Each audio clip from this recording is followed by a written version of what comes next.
enfocado a neurología clínica. Neurología porque es generalmente lo que los neurólogos ven. Nosotros, bueno, los neurocirujanos no nos metemos mucho con estos temas, pero finalmente es patología del sistema nervioso y eso pues es de todo el mundo. Del médico general, del estudiante, del neurocirujano, neurólogo, todos debemos de entender este tema porque no deja de ser insulto al sistema nervioso. Entonces vamos a empezar y revisar el contenido. Vamos a revisar esclerosis múltiple, neuritis óptica, síndrome de Guillain-Barré y mielitis transversa. Entonces, vamos a empezar con el primer caso. Es una chica de 33 años, no tiene antecedentes y presenta un cuadro de 2 meses de evolución, caracterizado por parestesia y paresia de miembro pélvico derecho, que le dificulta al caminar, y en la última semana se suma visión borrosa y fatiga intensa. Aquí, por el tipo de evolución, ¿en qué tipo de enfermedad piensan?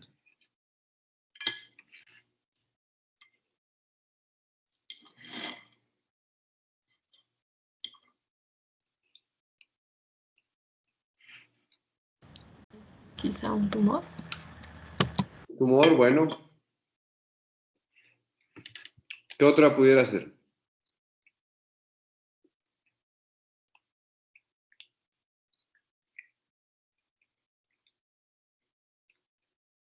¿En cuáles no pensarían, por ejemplo? En un infarto, por ejemplo.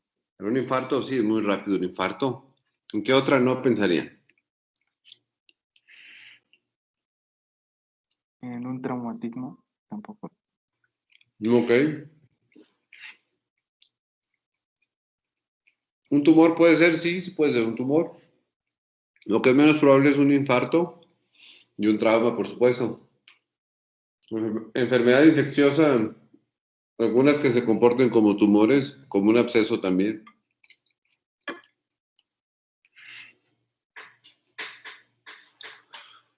La parestesia y paresia de miembro pélvico derecho, o sea, un síntoma motor y un síntoma sensitivo, topográficamente, ¿en dónde pudiera estar la lesión de este paciente?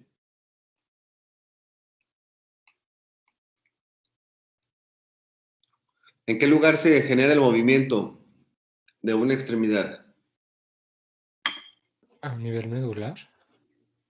A nivel medular es una alternativa, claro, pero más o menos en qué parte de la médula. Sí, que ese es esa es la vía, pero está bien. El sitio donde se genera una función y la vía pueden dar los mismos síntomas. La médula sería parte de la vía. ¿Y en qué sitio se genera el movimiento? En la circunvolución presental. Ahí también, ¿verdad? ¿Y la sensibilidad? ¿En dónde? La poscentral. Esas son zonas primarias.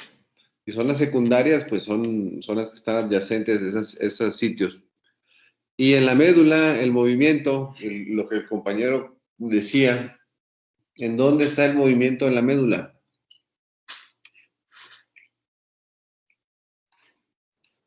Tal vez en el plexo lumbosacro. Bueno, entonces una alternativa también. ¿En la caudequina será? También puede ser alguna afección en las vías, en la sustancia blanca de la médula. ¿Una qué? Una lesión en la sustancia blanca que seccione algunas vías, ¿Cómo cuál vía? como la lemnisco, bueno, sí, la del lemnisco medio y pues obviamente la motora, la piramidal. Bueno, estoy de acuerdo. Y si dice que se le suma visión borrosa, por ejemplo, es muy fácil, o es más fácil, relacionar síntomas sensitivos y motores de la misma extremidad. porque las vías a veces van muy pegadas, pero la visión borrosa, ¿en dónde se junta o dónde puede tener el problema si se junta una paresia de la misma extremidad y aparte visión borrosa? En el mesencéfalo. ¿Puede coincidir el mesencéfalo? Bueno, estoy de acuerdo. Entonces tú localizas en el mesencéfalo. Es una posibilidad. Entonces, luego lo exploras y detectas un defecto pupilar aferente. ¿Qué significa eso? Que no responde a la luz. No responde a la luz, al reflejo fotomotor, ¿no? Ajá, sí. Ni ipsilateral ni contralateral. Y encima te dice que tiene desviado el globo ocular izquierdo.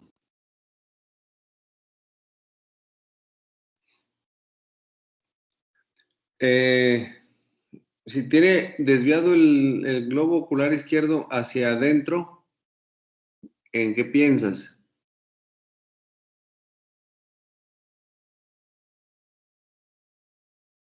Podría estar dañado el fascículo longitudinal medial.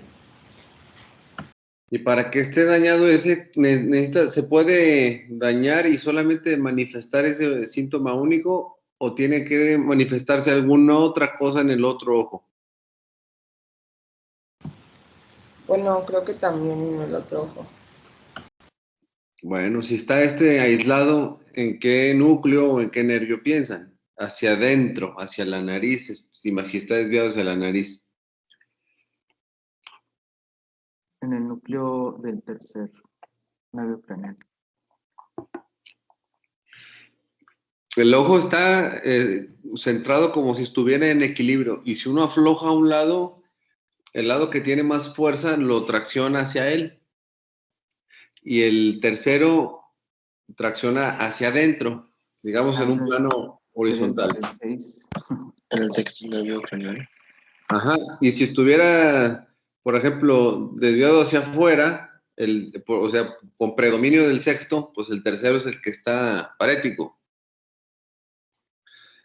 Ahora, tiene aumento de tono muscular e hiperreflexia. ¿De qué les habla? Por ahí alguien mencionó médula, por ahí alguien mencionó mesencéfalo y alguien mencionó plexo lumbosacro.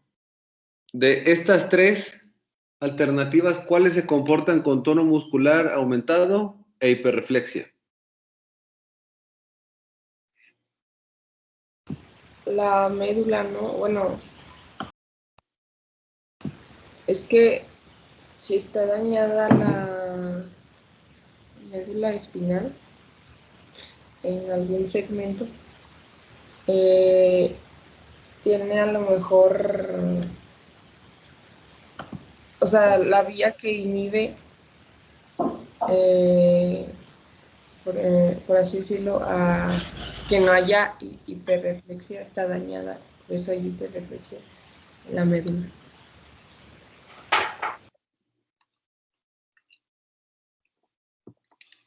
Una lesión en el plexo lumbosacro. A ver, adelante. Sí, bueno, es que eso de lo de el aumento del tono muscular e hiperreflexia es como si tuviera el síndrome de motora superior. Ajá, ¿y eso qué quiere decir? La doctora antes hizo, al referirse a la médula, está incluyendo ese síndrome, en cierta medida. Pero, a ver, platícame. Pues yo de lo que recuerdo era como que la lesión se daba, pues en los axones antes de llegar a hacer sinapsis pues ya prácticamente en las neuronas de la sustancia blanca, pues de la médula, ¿no? Ajá, en el asta ventral. Entonces se habla Ajá. de una neurona motora superior y de una neurona motora inferior. En el sitio de sinapsis, que es en el asta ventral, ahí empieza la neurona motora inferior. Y el aumento de tono muscular y la hiperreflexia es característico de lesión de neurona motora superior. La neurona motora superior entonces se encuentra en toda la extensión de la médula y por supuesto tallo cerebral y hemisferio. La única que se manifestaría diferente sería una lesión de plexo lumbosacro. Los dos, neurona motora inferior y neurona motora superior, pueden debutar con paresia, por supuesto, nomás que una es hiperrefléctica y el otro es hiporrefléctica. Y en el otro el tono está disminuido y el otro está aumentado. Entonces nos está hablando de una lesión, cuando menos, que está de la sustancia blanca hacia atrás. En sustancia blanca de la médula, o sea, hasta ventral hacia atrás de la médula, por ahí debe estar la lesión. Igualmente tenemos un trastorno de los globos oculares izquierdos. Vamos a ver. Le hacen una tomografía y no encuentran nada. Le hacen potenciales evocados de vía aferente y eferente, están alterados. Potenciales evocados son estudios de neurofisiología en donde ven la conducción. Y además se encuentran afectación de la vía auditiva también.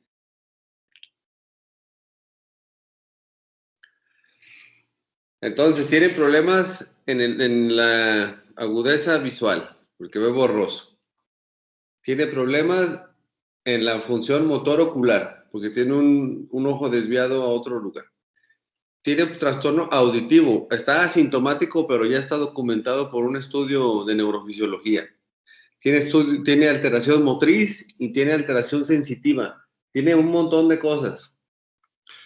Es posible, pero también es difícil que en un solo sitio converjan tantas vías y tantas funciones. En algunos casos sí pueden, y muchos, pero para juntar estos, o es así.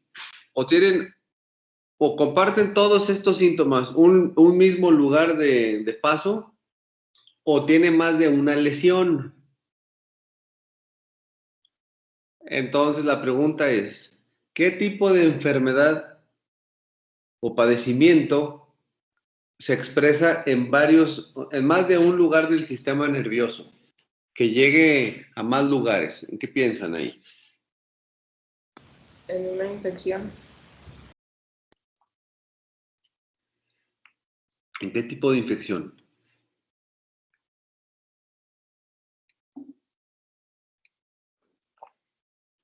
Sistémica. ¿Cómo cuál? Una viral. O sea, pero sistémica o como una encefalitis. No, como una viral, como el herpes, tal vez. Un herpes, aquí, o sea, vamos viendo, porque las infecciones suelen tener síntomas muy diversos. Por ejemplo, hay mucha diferencia entre cómo se comporta, a pesar de que el absceso, por ejemplo, el absceso bacteriano y la meningitis pueden ser por el mismo agente etiológico, el absceso está encapsulado y se comporta como un tumor de rápido crecimiento, porque está en una zona nada más, a menos que haya múltiples abscesos, que puede ser también. Pero se comporta finalmente como una lesión focal, porque está en un solo sitio. Las meningitis están en donde haya meninge y son difusas, digamos. Entonces, generan inflamación del parénquima cerebral de forma difusa, en múltiples lugares a la vez. Pero este no tiene cara de meningitis, al menos no bacteriana, porque tiene 2 meses. Las meningitis generalmente bacterianas son muy rápidas, los síntomas son mucho más severos. O sea, rigidez de nuca, vimos el caso del niño, tienen rigidez de nuca, a veces tienen trastornos del estado de conciencia y están somnolientos, tienen fiebre, tienen leucocitosis bueno, aquí no hay una VH, ¿no? Pero tienen más cosas. Una encefalitis herpética, por lo general da en el lóbulo temporal y también da síntomas más severos, pero ¿qué pudiera ser una enfermedad infecciosa que pueda atacar varios sitios de forma simultánea, que no sea tan grave como una meningitis en su presentación?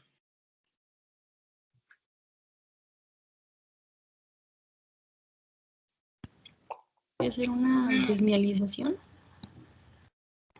Una desmielinización. ¿Y qué es una desmielinización? Lo que son los axones que están cubiertos con mielina, como de cierta manera, cuando son en periférica, las células de Schwann no están produciendo de cierta manera, o sea, de manera correcta la mielina, o no la están distribuyendo bien. Bien, de lo que dices, tienes razón en que la mielina está implicada y puede ser una desmielinización en la periferia y también hay desmielinización central. Es una buena alternativa a una enfermedad desmielinizante porque lo característico de esas es que suelen ser difusas y suelen generar muchos síntomas de forma subaguda, o sea, como esta, y a la vez, como el caso, ¿no? Una desmielinización, entonces, ¿a qué tipo de padecimiento obedece? ¿Es un padecimiento vascular, oncológico, infeccioso, tóxico? ¿Qué es? Puede ser autoinmune. Autoinmune, sí. Infeccioso también. Infeccioso, hay una relación intensa, muy estrecha de infecciones con enfermedades autoinmunes, en general, no nomás en sistema nervioso. Se piensa que pudiera ser una especie de mimetismo molecular, es decir, que el sistema inmunológico reconozca al agente infeccioso, genere anticuerpos nuevos, pero también le peguen de forma simultánea a otras proteínas de superficie y membrana propias del cuerpo. Por eso se asocian a infecciones. Pero, a ver, platíqueme de alguna enfermedad primaria, infecciosa que afecte la mielina.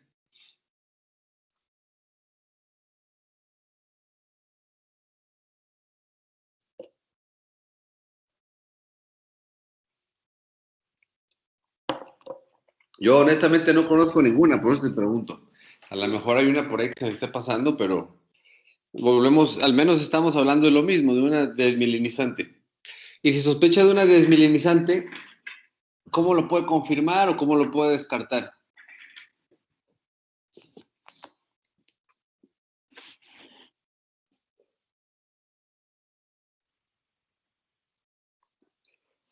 Hasta que ustedes tienen todo el dinero del mundo para pedir los tantos estudios como quieran aquí en estas sesiones.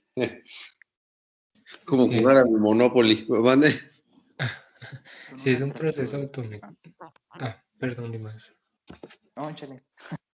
Bueno, pensé que si es un proceso autoinmunitario, pudiera ser la detección de anticuerpos dirigidos contra, bueno, lo que es la mielina. Sí, sí, pues, sí puedes, por supuesto. ¿Como cuál anticuerpo puede hacer? ¿Y en dónde lo buscas? ¿En la sangre o en dónde?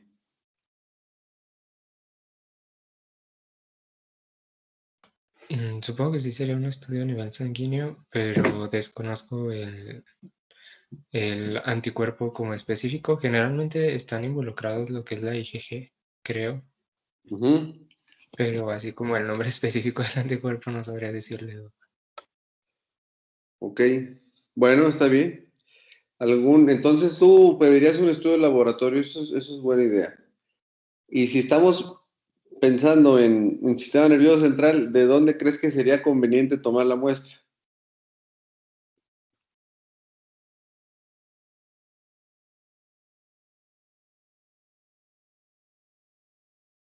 Doc, bueno, yo Sí. estaba pensando en una tractografía porque, bueno, ahí se muestran las diferentes vías y obviamente si está desmielinizada, pues obviamente no va a aparecer o va a aparecer interrumpida esa vía, ¿no? Sí, es una opción, una tractografía. no es el gold standard para diagnóstico, y yo honestamente no he visto alguna enfermedad desmielinizante en tractografía, pero puede ser, ¿eh? Yo lo que he visto que las tractografías por lo regular se ven afectadas cuando los axones directamente están lastimados. Yo no sé si tenga algún efecto la tractografía cuando exista integridad del axón a pesar de que no haya mielina. Honestamente no estoy seguro. De todas maneras, pues es buena la sugerencia. Si hay integridad del axón, teóricamente se tendría que ver esa tractografía. Con todo y todo, suena teóricamente buena idea. En la práctica, el gol estándar es otro. Pero bueno, es una alternativa. Entonces, si ustedes buscan una enfermedad del sistema nervioso, una enfermedad, quieren hacer una prueba diagnóstica laboratorial, ¿de dónde sacan la muestra? ¿Qué les parecería buena idea de sacar esa muestra? ¿De qué lugar?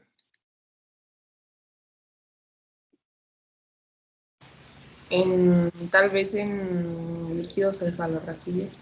Claro, claro que el líquido cefalorraquídeo, como la meningitis igual. Bueno, vamos a ver qué más, no me acuerdo qué más hay aquí. Lo mandan a neurología a la paciente. Este es el caso clínico. Y luego le hacen una punción lumbar y encuentran pleocitosis. ¿Qué es pleocitosis?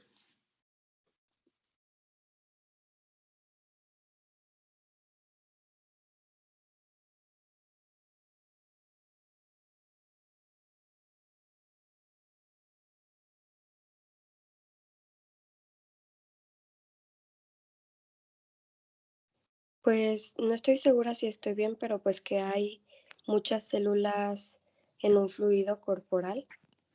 Es eso, exactamente, eso es pleocitosis. ¿Y cuánto es el límite en el líquido cefalorraquídeo? No sé si alguien se acuerda. Lo vimos hace poquito. Con De 5. De 0 a 5. Sí, ándale. Entonces tiene un poquito más de eso. ¿Y qué representa que hayan células elevadas en un lugar donde no debería de haber? Pues que se podría tratar de una infección. De una infección y más allá de una infección, de un proceso inflamatorio, ¿no? Sí, Ok, entonces, ¿y bandas oligoclonales? ¿A qué le suena eso?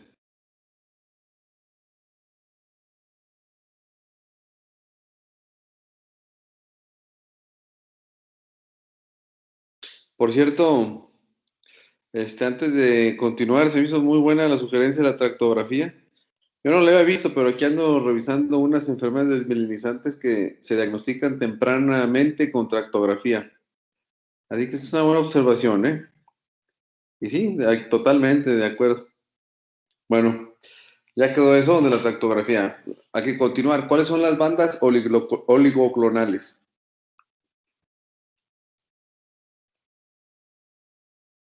¿A qué le suena eso? ¿Nunca la habían escuchado ese término? yo no, Doc.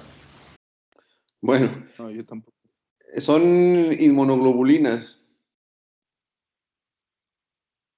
Y hay, son inmunoglobulinas G.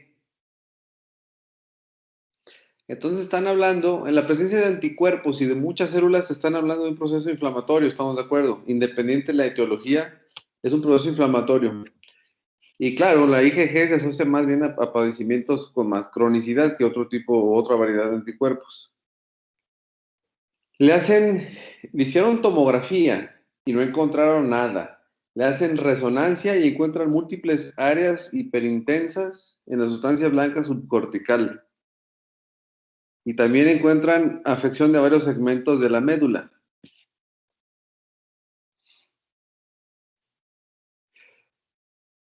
Áreas hiperintensas. ¿Y ahí qué opinan de eso?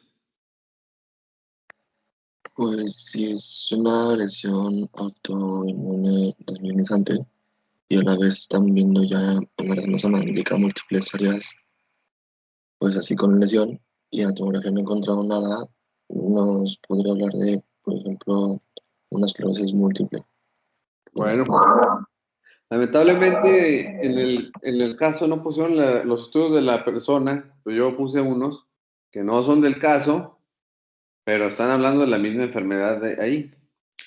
¿Quién puede hacer algún comentario de ese estudio que estamos observando?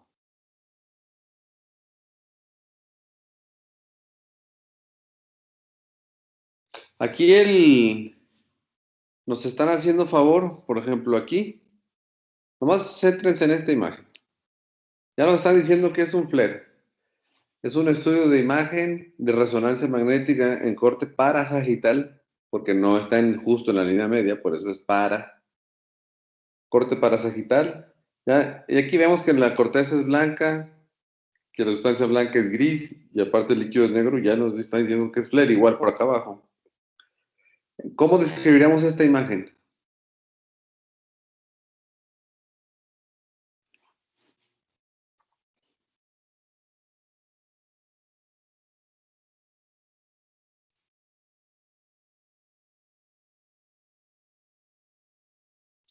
Así, en palabras simples, ¿cómo pudieran decir? Es una mancha blanca circunscrita, o así, lo que es simple, muy blanca, muy oscura, ¿cómo diría?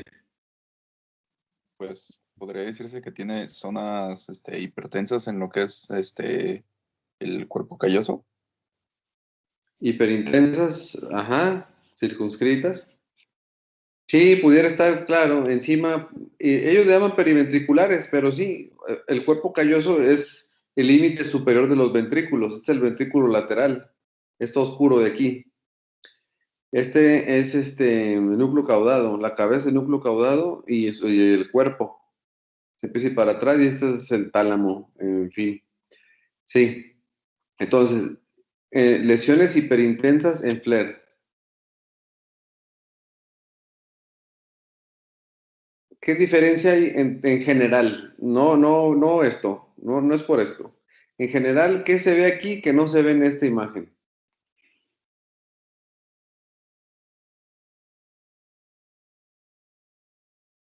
A simple vista, ¿qué les llama la atención que se ve aquí y no se ve acá?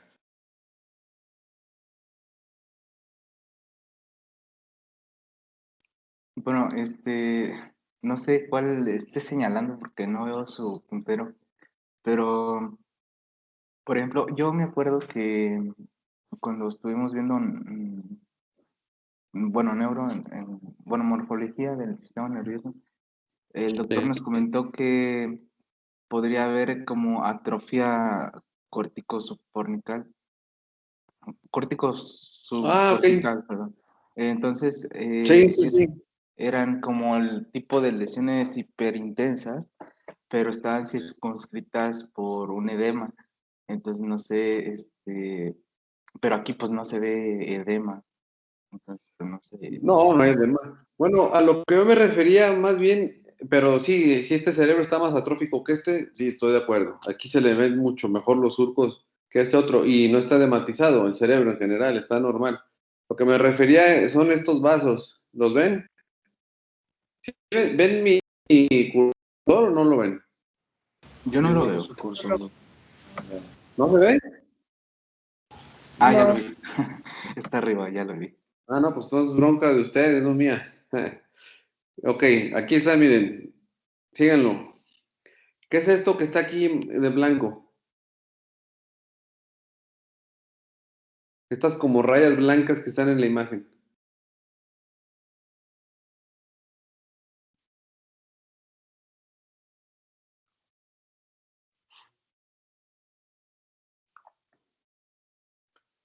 ¿Qué es?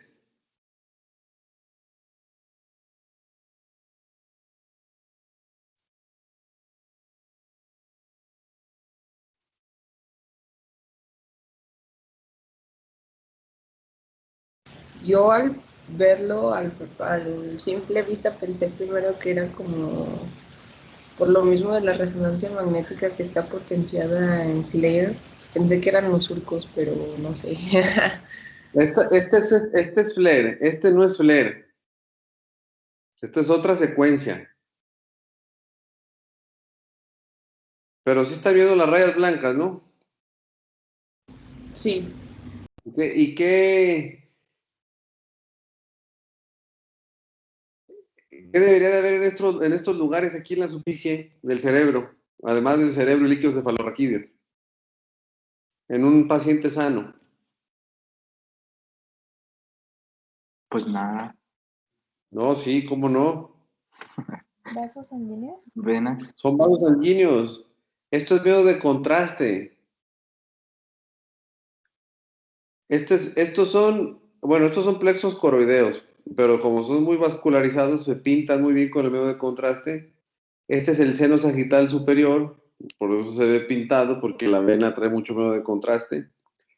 Aquí hay algunos vasillos del scalp. Aquí también se ven, ¿eh?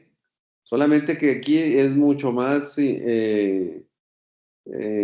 intensa la imagen que tiene, porque traen gadolinio adentro. Este es un estudio de resonancia magnética, aparte, fíjense, corteza gris, sustancia blanca blanca. Todos los estudios, bueno, al menos lo normal, salvo que saquen una secuencia especial, lo normal es que el T1 se utilice para meterle medio de contraste. Si esto no tuviera medio de contraste, esto no se vería. Aquí está.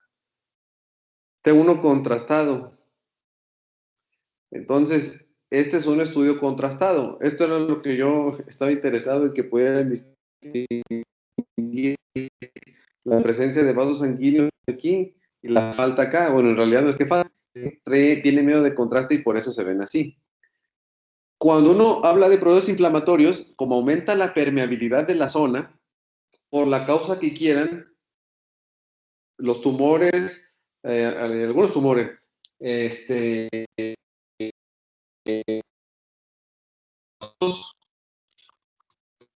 autoinmunes, lo que sea, eran depósito, al menos transitorio o que dure un rato, de medio de contraste en donde esté la lesión. Y las enfermedades desmielinizantes, no falta ese comportamiento. Esto es medio de contraste en forma de anillo y le está señalando un proceso de desmielinización. Entonces, el comentario va a que aquí le puse, esto es el artículo, yo no los modifico. No sé si vamos a modificar, ¿verdad? Bueno.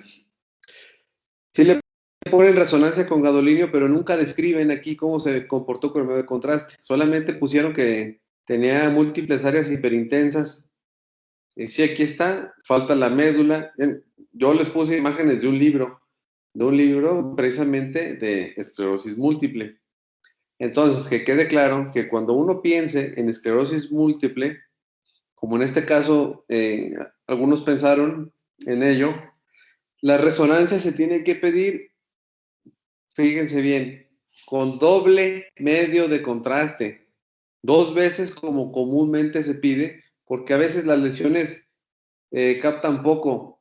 Y bueno, una lesión en anillo con esa sintomatología, con un flare que se comporta así, muy importante, que sea periventricular o en el cuerpo calloso, estos se llaman dedos de Dawson. Esta imagen, vamos. Esto es diagnóstico de esclerosis múltiple. Esto asociado con bandas oligoclonales, con ligera pilocitosis. En fin, se tiene que ver en contexto. Sin embargo, vamos a ver qué más hay por aquí. Bueno, este es el diagnóstico. Y bueno, vamos a revisar lo siguiente. Se define como una enfermedad autoinmune inflamatoria del cerebro y médula espinal, o sea, del sistema nervioso central. Se caracteriza por la desmielinización y pérdida axonal. Bueno, resultado de pérdida cognitiva, visual, anomalías oculomotoras, déficit motriz sensitivo y además alteraciones de esfínteres. Esto, por supuesto, que tiene que ver en dónde se está desmielinizando. Un padecimiento, digamos, que esté confinado al lóbulo frontal, pues va a dar más bien problemas cognitivos antes de dar alguna otra sintomatología de esfínteres, por ejemplo. O si la lesión que desmieliniza se relaciona más con el lóbulo occipital, va a predominar los síntomas visuales y a lo mejor el movimiento, la sensibilidad, los movimientos oculares, incluso la conservación de la función de esfínter, esas ni siquiera están alteradas. Todo va a depender de la localización de esos parches desmielinizantes. Entonces, su forma aguda es un proceso que infiltra el parénquima y se encuentra en linfocitos, células plasmáticas, macrófagos. Se observa pérdida de mielina, de oligodendrocitos, se observa daño axonal y una respuesta hipertrófica de los astrocitos, que eso también es, los astrocitos al final, en general, no solamente con enfermedades autoinmunes, sino que de forma general son los responsables de las cicatrices del sistema nervioso. O cuando uno se corta, hay una cicatriz por depósito de colágena.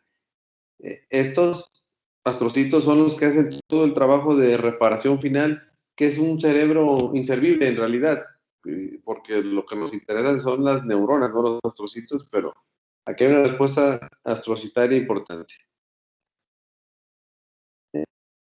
La dismonina dentro del cuadro clínico, aquí va una cuestión interesante. Además, en relación donde el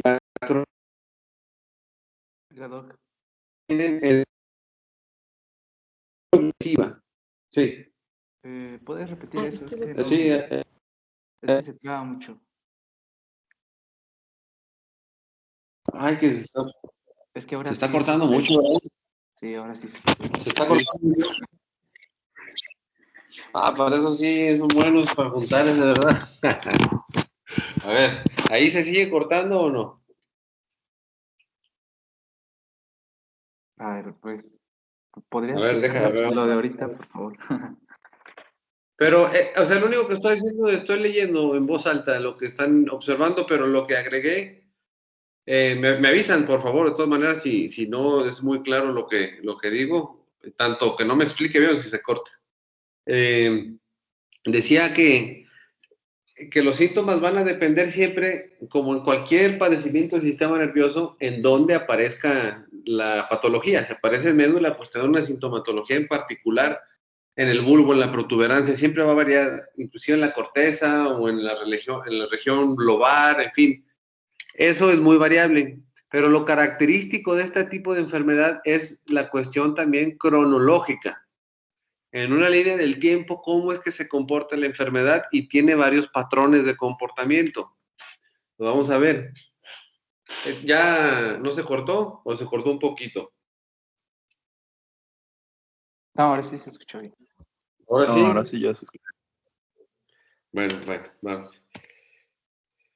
Ok, el diagnóstico clínico, entonces, el diagnóstico se hace por clínica, se hace por líquido cefalorraquídeo. Las bandas oligoclonales pudieran estar ausentes incluso, y eso no descarta esclerosis múltiple. Por eso yo les decía que naturalmente que el diagnóstico de certeza es con una biopsia. No todos los pacientes se van a biopsiar, porque el diagnóstico habla de una enfermedad desmielinizante con infiltrado linfocitario, etcétera. Eso es del patólogo. Y eso sí, eso es el diagnóstico último, o digamos el más objetivo. Aquí puede haber cierta variabilidad entre un comportamiento y otro. E inclusive en etapas muy tempranas, algunos textos mencionan que es difícil encontrar alteraciones en neuroimagen. Pero bueno, aquí el diagnóstico se acompaña de la clínica. La clínica siempre va a ser importante en cualquier padecimiento. Entonces, la clínica, el perfil de líquido cefalorraquídeo que tengan, hiperproteinorraquia, muchas proteínas en líquido es igual a un proceso inflamatorio. Lo mismo con la pleocitosis, pero aquí no te piden pleocitosis. En este caso sí tenía y leve, aparte. De neuroimagen, el gol estándar es la resonancia magnética. Y se ven múltiples lesiones ovales periventriculares, característicamente capta medio de contraste. Esto también es importante. La espectroscopía, que ustedes ya saben qué es eso, tiene aumento del pico de colina y disminución del de N-acetilaspartato, y además aparecen lípidos. Eso puede, ya les decía yo, es otra secuencia que puede variar un poco. Y encima, si el voxel lo ponen mal, pues ni siquiera la consideran. El voxel es el sitio que se va a estudiar en la imagen, en donde se va a hacer el perfil molecular. Ese es el voxel, el lugar que se toma, como si fuera una biopsia digital. Entonces, alguien hace mucho tiempo hizo un criterio clínico, bueno, un criterio, para poder hacer diagnóstico de esclerosis múltiple. Entonces, en la columna del lado izquierdo tenemos lo original. Y este individuo dice, para hacer diagnóstico de esclerosis múltiple, se deben de tener 2 o más ataques o episodios de agudización. Y luego pone, debe de tener evidencia clínica. Evidencia clínica es lo que ustedes encuentran en la exploración. De 2 o más lesiones. Como se trata de un padecimiento difuso, es por eso que se debe de correlacionar así. Alguien que me dé un ejemplo de una evidencia clínica objetiva. Inclusive está el caso que acabamos de discutir.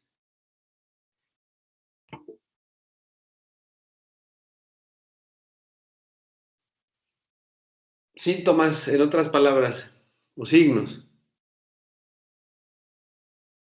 De la enfermedad desmielinizante. ¿Sí? ¿Qué tipo? ¿Qué? Dime 2 síntomas. Ya he hablado de un montón, nomás cítame 2.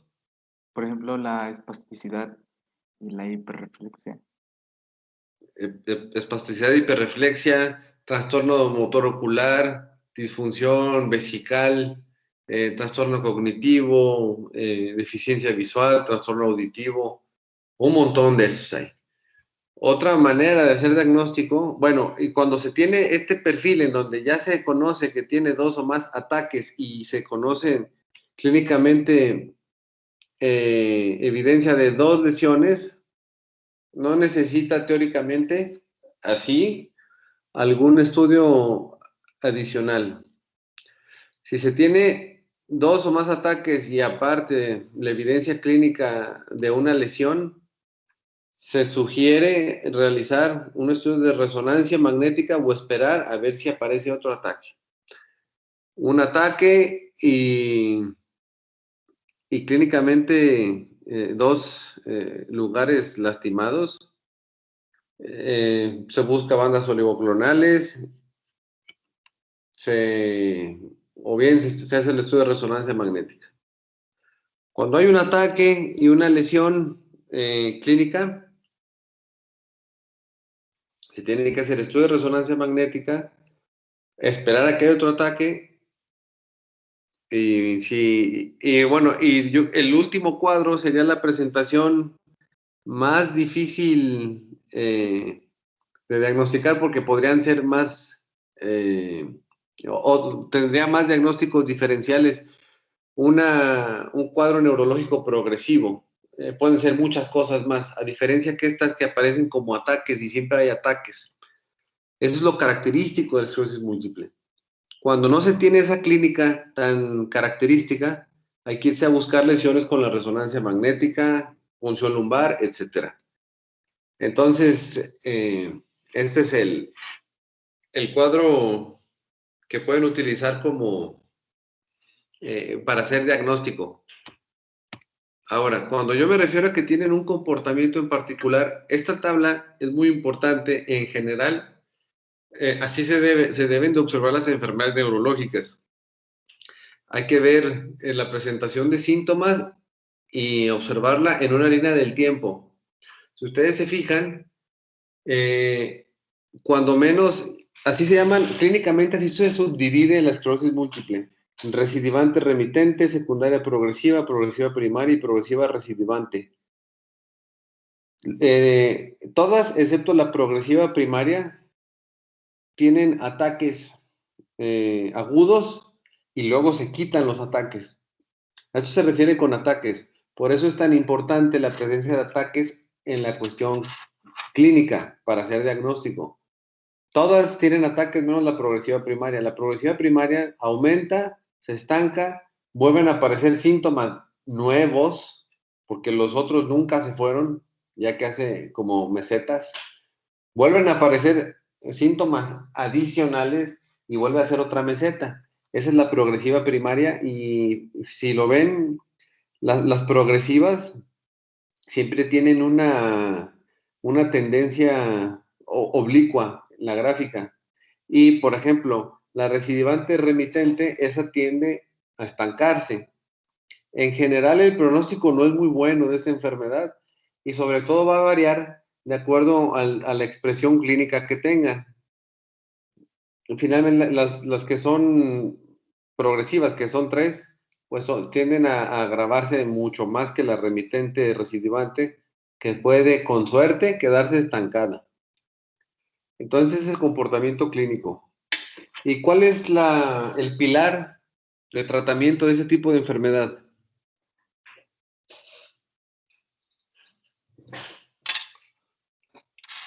¿Qué le da a un paciente con una enfermedad autoinmune? Inmunosupresión. Pues sí, inmunosupresión, exactamente, ese es el tratamiento. Pero si se fijan, el tratamiento de la esclerosis múltiple tiene 2 dianas. Se enfoca en estos episodios, o sea, hay tratamiento específico para el ataque agudo y hay un tratamiento para disminuir la progresión. El tratamiento agudo se utilizan esteroides y el más importante aquí es la metilprednisolona y la plasmaféresis también es importante. ¿Qué es la plasmaféresis?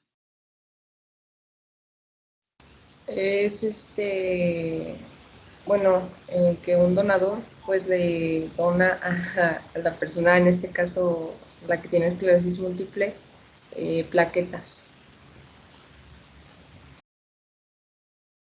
Ok. ¿Alguna otra sugerencia, alguna otra manera de describir la plasmaféresis?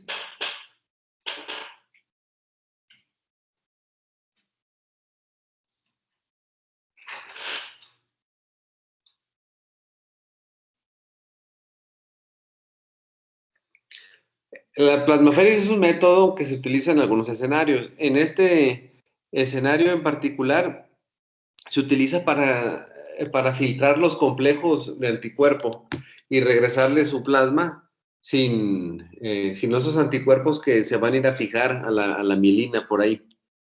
Entonces, en el ataque agudo se pueden utilizar esta terapéutica y para disminuir la progresión de la enfermedad se utilizan inmunomoduladores.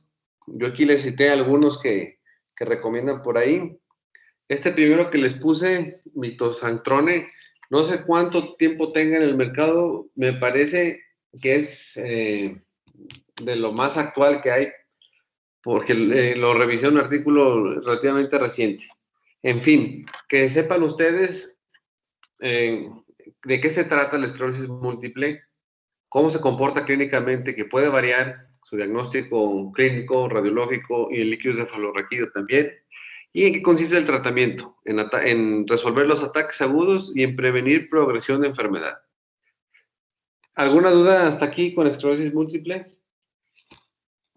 Ya, doctor, ¿qué dijo Sí. por ejemplo, del método de contraste que debería de ser doble? Ah, los protocolos en neuroimagen existe un concepto que se llama protocolo.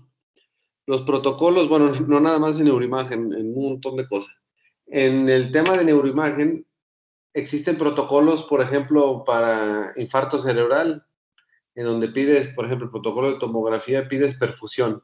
El protocolo para tumores, algunas secuencias y medio de contraste. El protocolo de esclerosis múltiple es de los pocos en donde se recomienda utilizar doble medio de contraste.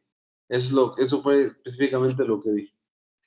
Doble medio de contraste, porque a veces no es suficiente observar las lesiones con una sola dosis, pero cuando le doblan la dosis, cuando se la duplican, se alcanzan a apreciar esos anillos ya ya desmielinizados, vamos. Que en realidad no estás viendo la desmielinización, estás viendo un infiltrado inflamatorio donde se sale el medio de contraste.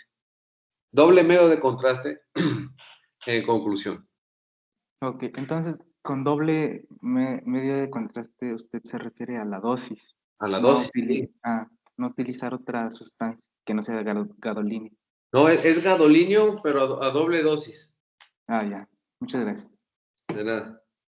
¿Qué más por ahí? ¿Ya quedó claro ese tema?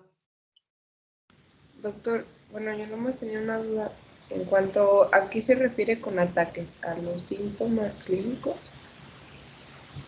Sí, cuando los pacientes, digamos que su enfermedad tiene un curso, por ejemplo, vamos a la recidivante remitente, el paciente puede tener disfunción visual y dificultad para caminar. Ese es un ataque, y esos ataques, si los tratan bien o a veces solos, se quitan y el paciente vuelve a estar normal. Y puede aparecer otro ataque igual, y a veces mejoran completo o a veces mejoran de forma parcial y quedaron con una secuela y pueden volver a tener otro ataque y después mejorar un poco y ya quedar con más secuela. Así es a lo que nos referimos con ataques. Por ejemplo, en las gráficas serían estos. Estos son ataques, como esos rectángulos. Ok, doctor, gracias. Nada. ¿Alguna otra duda? Doctor, yo solo quiero ver si me puede repetir, por favor, qué es lo que diferenciaba la fase progresiva primaria de las demás. En esta no se daba que, perdón, es que no escuché bien. La progresiva primaria, lo que pasa es que aquí la diferencia que encontramos entre esta gráfica y el resto es que aquí siempre encontramos estos son síntomas o signos y síntomas, digamos.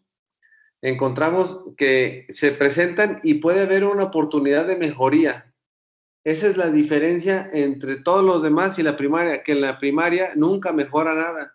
Es decir, tiene síntomas y se queda, digamos que se puede detener la progresión, pero no mejora. Y haz de cuenta, si de uno, por decirte en números, si empeoró de 1 a 3, se queda en 3.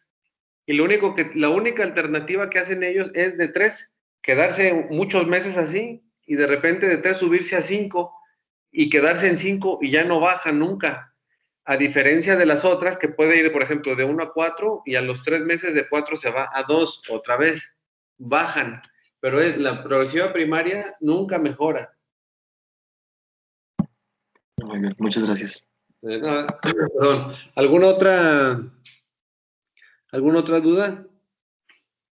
Yo tengo otra. ¿Los ataques son síntomas diferentes o si se curan después sí puede tener el mismo ataque? Depende de la variedad de presentación. Por ejemplo, en la recidivante remitente, al menos al inicio, encontramos que sí hay curación de los síntomas. Mira, aquí está ilustrado que solamente hay ataques que se pueden mejorar completamente y después aparecen ataques que quedan con cierta secuela.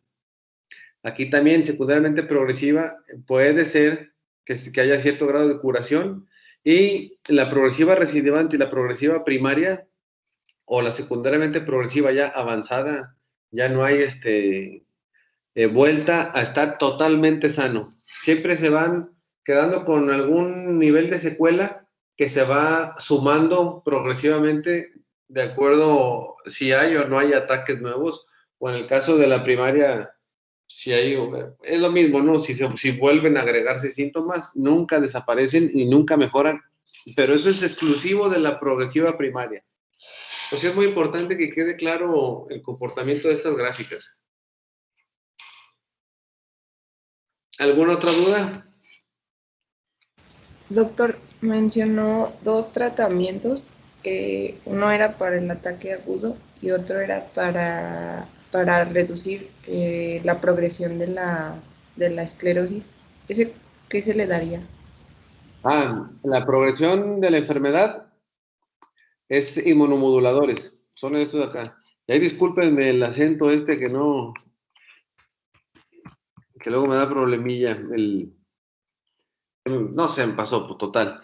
El ataque agudo es uno de los tratamientos, es decir, el ataque agudo se utiliza corticoides y plasmaféresis y para atenuar o disminuir que esta enfermedad siga en aumento, se utilizan inmunomoduladores. Eso es, estos son ejemplos. Lo que nos interesa es esta palabra, inmunomodulador. Ok, gracias. De nada. ¿Alguna otra duda? Bueno, vámonos al caso 2. Masculino de 13 años, no tiene antecedentes. Cuadro de visión borrosa monocular derecha y al movilizar y dolor al movilizar el ojo derecho, o sea, el mismo ojo, en los últimos 10 días.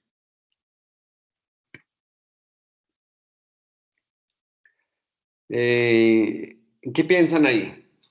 ¿En dónde podría estar la lesión?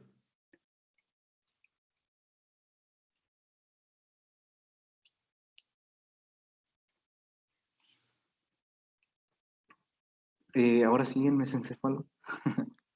Ok, mesencéfalo. Oye, ¿y el mesencéfalo duele? No, pero tal vez le duela o tenga sensación de dolor el nervio. Bueno, pero el nervio está fuera del mesencéfalo, a menos de que hables de la porción intraparenquimatosa. ¿Y cómo el nervio? Bueno, ok, el nervio, pero el nervio el que sale del mesencéfalo, que es el motor ocular común y el troclear, ¿se mueven? ¿O por qué le duele justo cuando duele el ojo? No, pues entonces, entonces pues no es el nervio, puede ser el músculo tal vez.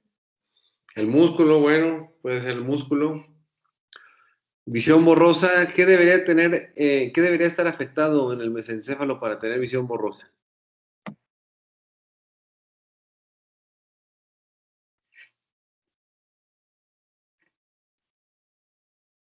¿El óptico? Ok, el óptico, pero el óptico no está en el mesencéfalo. Sin embargo, sí es una estructura que al estar alterada te da visión borrosa. En eso estoy de acuerdo. Pero también puede tener afectada la retina. La retina también. De hecho, una lesión de retina o de globo ocular te puede dar esos síntomas, ¿no? Sí.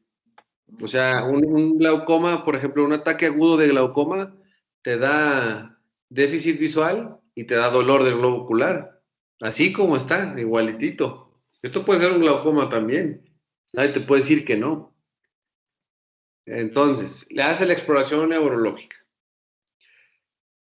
Agudeza visual derecha, 6/18. Agudeza visual izquierda, 6/6. La agudeza visual izquierda es la que está normal.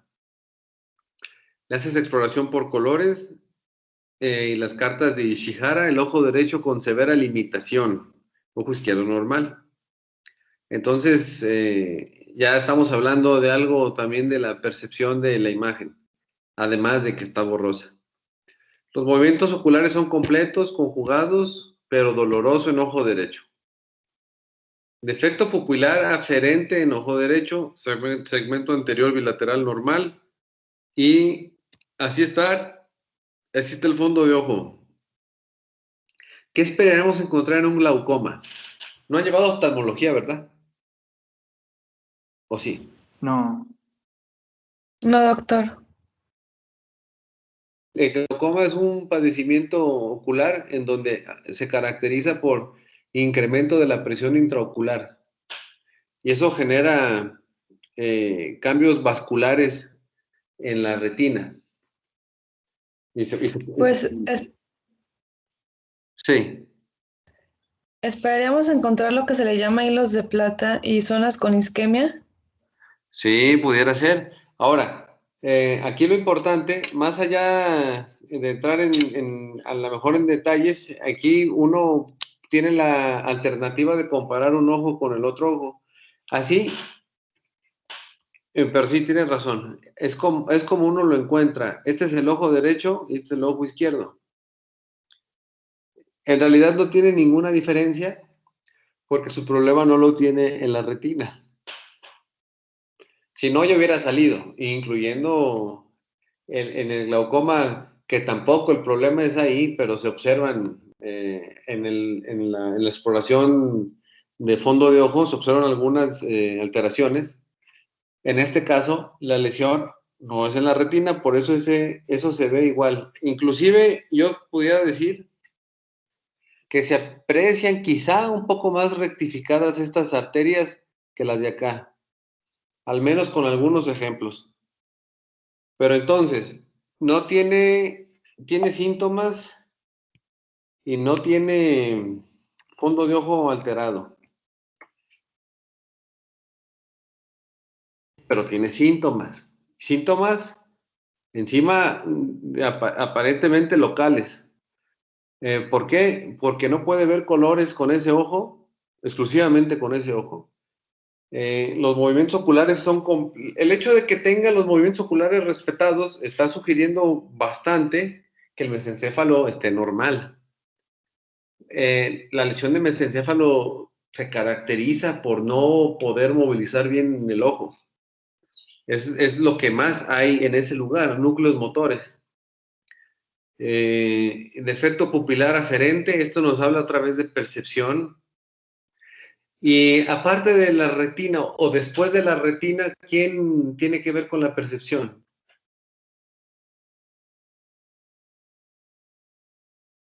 Me refiero en la vía visual, empieza en la retina y cuando uno se va hacia atrás en la vía visual, ¿qué estructura sigue? El nervio óptico. El nervio óptico. Y luego, atrásito. Es el quiasma. El quiasma. Si hubiese una lesión de quiasma, las lesiones de quiasma se manifiestan de forma exclusiva en un ojo o en los dos ojos. En los dos ojos. En los dos ojos. Ok. Y del quiasma para atrás, pues por lo regular es en los dos ojos, salvo que haya una que yo desconozca, pero solamente para que uno pueda tener un trastorno visual manifiesto en en el campo de un solo globo, solamente puede estar alterada la retina o el nervio óptico, porque de ahí para atrás debería de tener síntomas el ojo contralateral también. ¿Esto qué nos sugiere? ¿Que es daño en el nervio óptico? Ajá, que es un daño adelante del quiasma, y adelante del quiasma está la retina y el nervio óptico. Y como tenemos este fondo de ojo normal, o sea, aparentemente tenemos una retina normal de los dos ojos, después se ve casi igual. Lo último que nos queda como alternativa es el nervio óptico, así por descarte, prácticamente. Y le hacen un estudio de resonancia magnética y encuentran que tiene vamos a ver esta que está más fácil, esta imagen. Un T2. Esto encuentra una lesión del nervio óptico o un nervio óptico inflamado. Esto se llama neuritis óptica. Y lo característico es que las neuritis ópticas, como el problema está aquí, por eso le llaman retrovulvar, porque está por atrás de la retina, o del globo propiamente, no se ve generalmente alteración en el fondo de ojo. La alteración está acá atrás. Por eso hay que tomar la resonancia.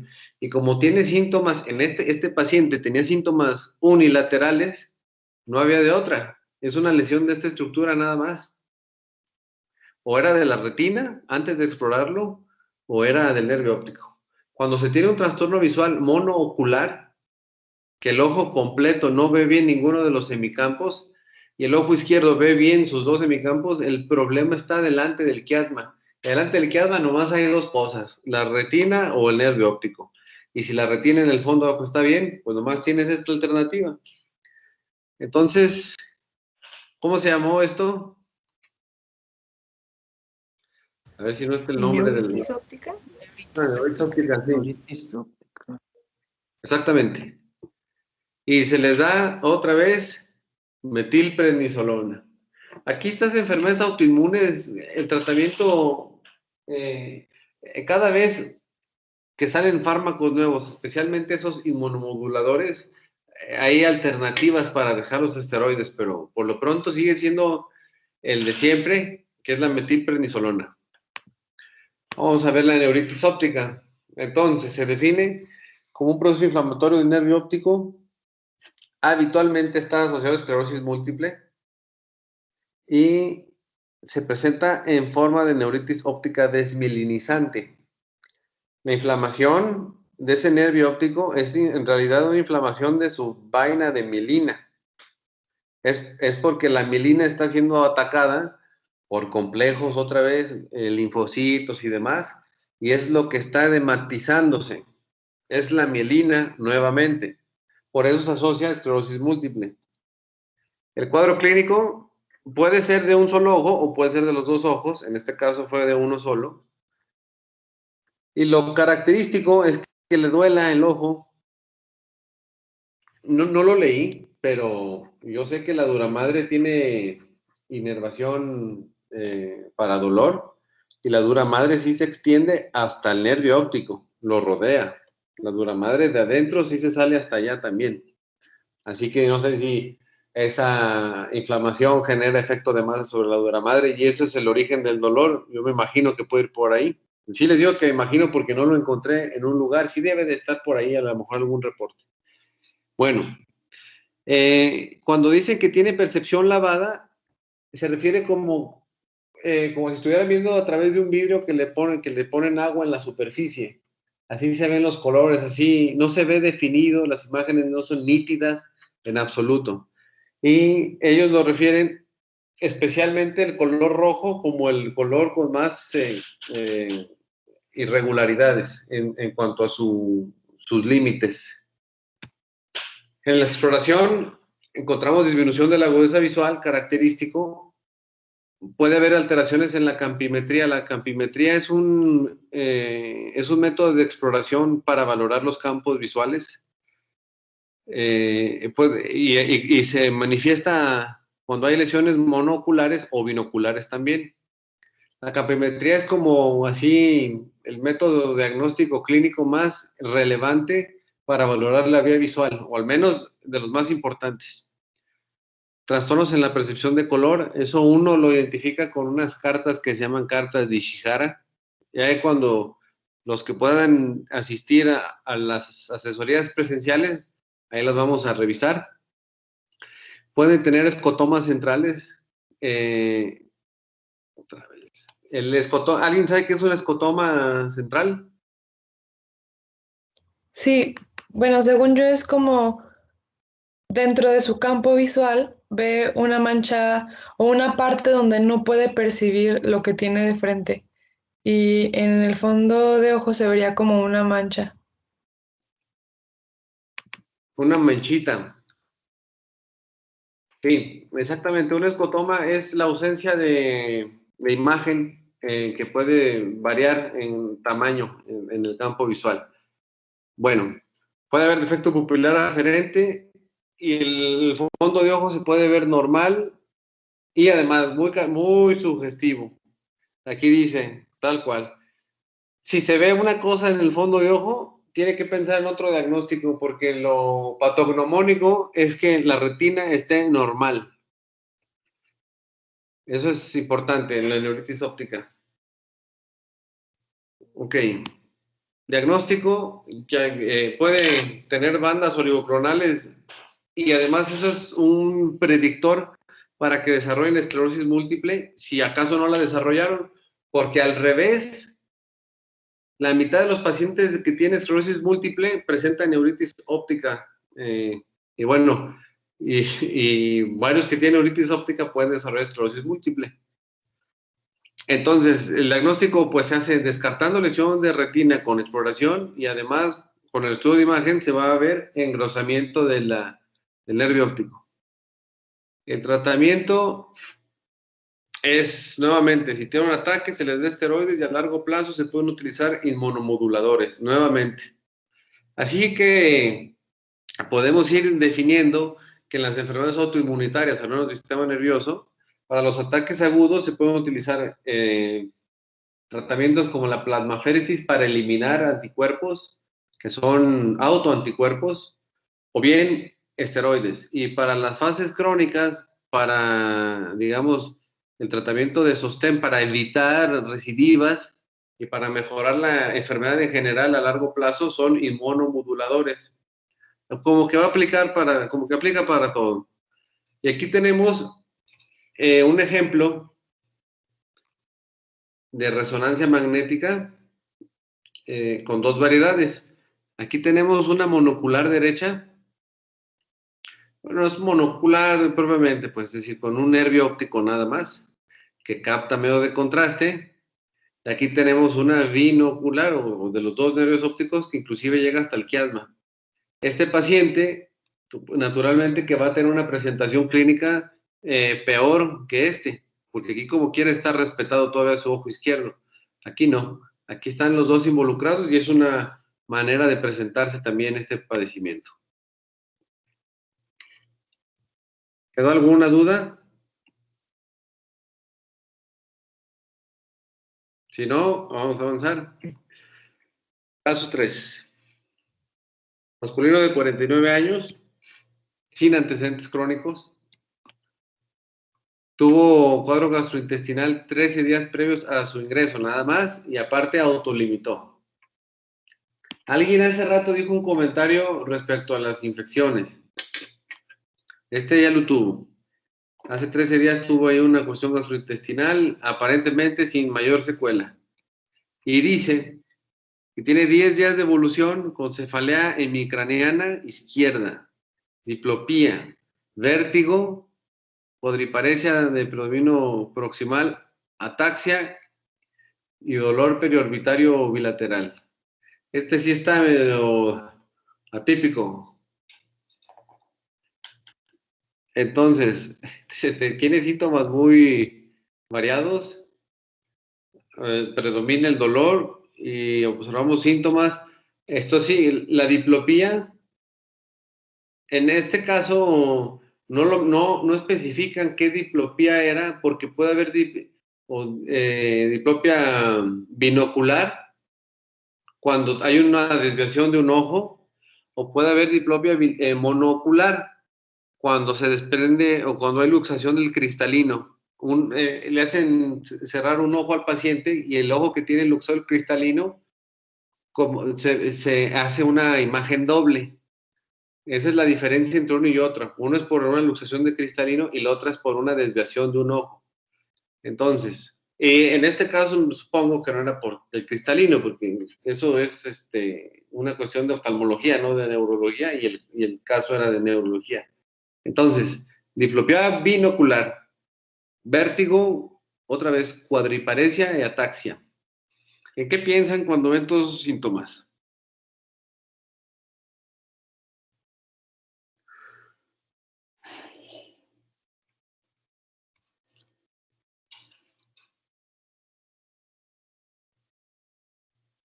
Pues que puede haber más de una lesión en sitios diferentes, porque pues bueno, son síntomas un poquito como aislados. Por ejemplo, el vértigo. Ajá. Y el dolor periorbitario, pues como que no tienen algo que Sí, ver.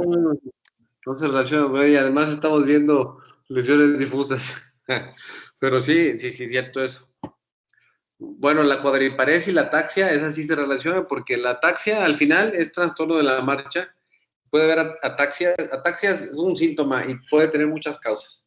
Puede inclusive ser metabólica por una deficiencia de vitamina B12 y que hay una degeneración de los cordones posteriores de la médula y sería una ataxia sensitiva. puede haber una neuropatía radicular por una hernia de disco y por esa por ese trastorno, consecuentemente no se perciba bien la planta del pie y sea también sensitiva, pero de origen mecánico, por una lesión de cerebelo, por una hidrocefalia normotensa del adulto.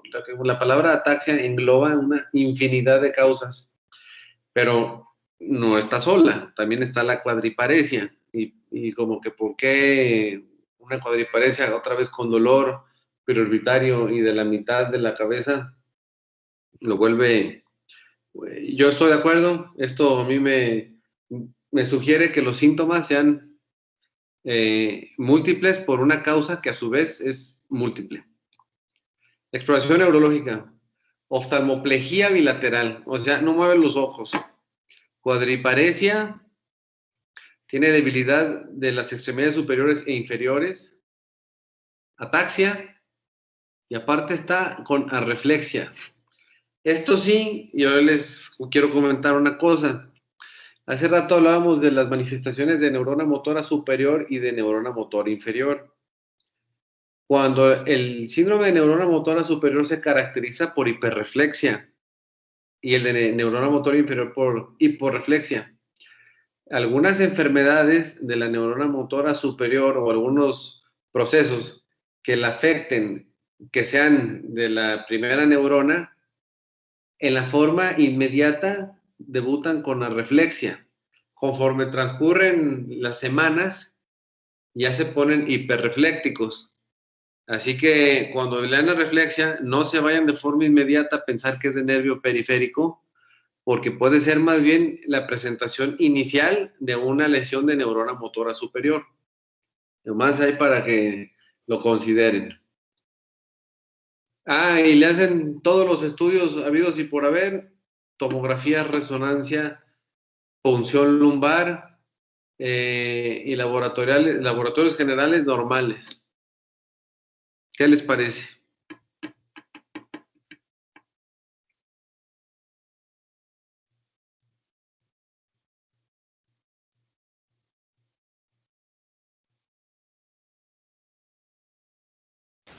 No, pues sí está difícil, Doc.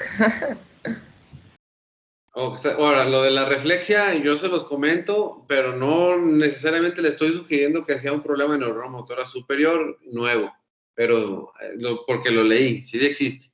A veces uno se los encuentra, por ejemplo, esos de sección medular, que están inmediatamente, cuando se han seccionado la médula, inmediatamente están, por ejemplo, parapléjicos, no mueven nada las piernas, están hipotónicos y arreflécticos, pero esa es la fase inicial.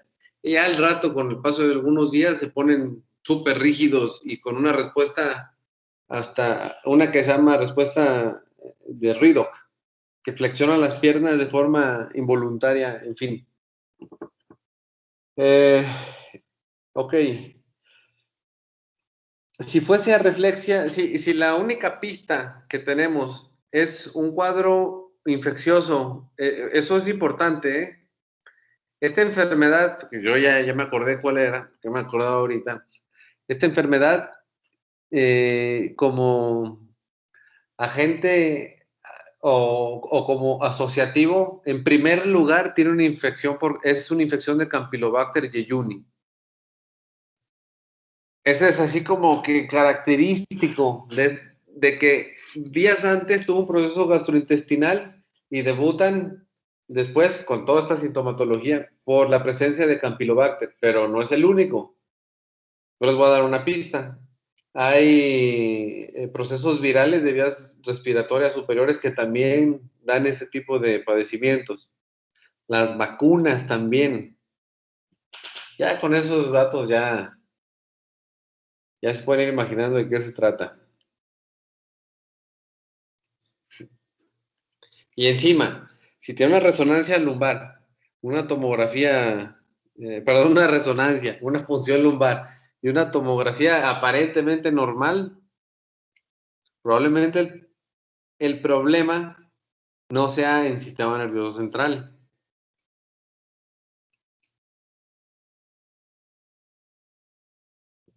¿Qué conocen ustedes de un trastorno que es periférico y que a veces terminan intubando a los pacientes por falla respiratoria. Guillain-Barré. Ajá. Entonces, estas personas hicieron un diagnóstico clínico de una variedad de Guillain-Barré que se llama Miller-Fisher. Ahorita vamos a ver en detalle. El paciente con este tratamiento de inmunoglobulinas, a ver, ¿qué es eso del Karnofsky? Aprovecho. Ya se los había yo comentado alguna vez que lo revisaran. ¿Quién sabe qué es Karnofsky?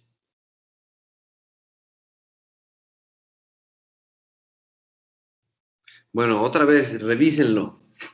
Es una escala que va de Ajá. 0 a 100 y va evaluando como, bueno, de lo que me acuerdo y tengo anotado, va evaluando como la individualidad del paciente, de ver si depende de alguien más o, bueno, ya recuerdo que el 0 era cuando estaba muerto el paciente. El 10 es así moribundísimo. Ujú. ¿Y el 100? El 100 es normal, sin quejas ni evidencia de enfermedad. Ah, bueno, entonces este paciente, ¿cómo está? Está al 100, ¿eh? Como lo dice la palabra. Un Karnofsky de 100, pues sin síntomas. Y bueno, este fue un síndrome de Guillain-Barré. Vamos a ver de qué se trata. Es una polineuroradiculopatía, o sea, lesión de nervio periférico, ya, inflamatoria aguda desmielinizante nervio periférico, autoinmune rápidamente progresiva. Infiltrado, inflamatorio linfocítico y macrofágico, bla, bla, bla. Estos nervios periféricos se inflaman como también la sustancia blanca del sistema nervioso central se inflama. Y aquí mencionan algunos artículos que la infección por Campylobacter jejuni es uno de los factores de riesgo más importantes para desarrollar este padecimiento de forma secundaria. El cuadro, ahora, el caso clínico que les mostré yo, digamos que no es a pesar de que es de las variedades más frecuentes, en general en Guillain-Barré, por lo regular no se presenta así. ¿Cómo se presenta? La debilidad inicia en los miembros pélvicos y como le llaman también radiculopatía ascendente de las piernas, la debilidad se va a los brazos conforme pasan los días. Se puede agregar déficit sensitivo y disminución de reflejos.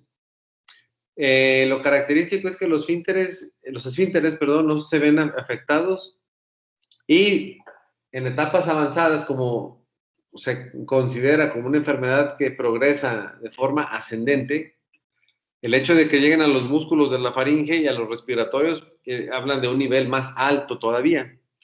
Por ahí un nivel cervical C2, C3. Tiene muchas variedades de presentación. La más frecuente es esta de síndrome de Miller-Fisher, que se caracteriza por oftalmoplejía, ataxia y arreflexia, que fue prácticamente el cuadro clínico del paciente.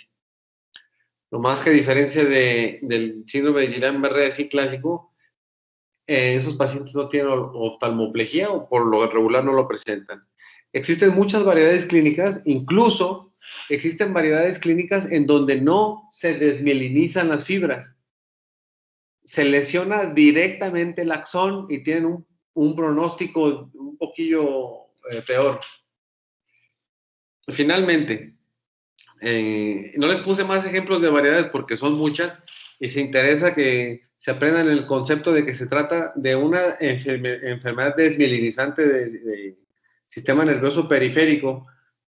En este contexto, esta es la más relevante y que la clínica, a pesar de que se puede confundir con una clínica motriz de forma inmediata, me refiero solamente al aspecto motriz por el tema de la reflexia. También la enfermedad periférica siempre se presenta de forma refléctica. Y el diagnóstico. Nuevamente, hay que hacer clínica. Si sabemos que se trata de una enfermedad con trastorno de fibras, o sea que eso se traduce en velocidad de conducción, Claro que la evaluación neurofisiológica va a tener ciertas alteraciones. El líquido cefalorraquídeo se pueden encontrar hiperproteinorraquia con células normales. Esa es otra de las características. Por lo regular, un trastorno inflamatorio se acompaña de pleocitosis y además de hiperproteinorraquia. En el Guillain-Barré se puede encontrar de forma aislada hiperproteinorraquia, que sería una forma de orientarse. De todas maneras, ya vimos, como en el caso de la variante de Miller-Fisher, que no había ningún tipo de trastorno en el líquido cefalorraquídeo. Por eso es importante contemplar los datos de forma conjunta. El tratamiento es soporte. Se puede dar terapia con inmunoglobulinas.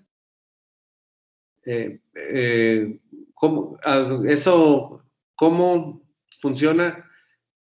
Compite con las inmunoglobulinas que quieren o que están generando daño y no las dejan actuar y atenúan la inflamación. Y la otra es a través de la plasmaféresis, que ya saben ustedes, que es la extracción del plasma para filtrarlo y regresarlo sin los complejos de anticuerpos. ¿Alguna duda con esto? Doctor, entonces Doctor, así Sí. es tú. Dime. ¿No? Dime.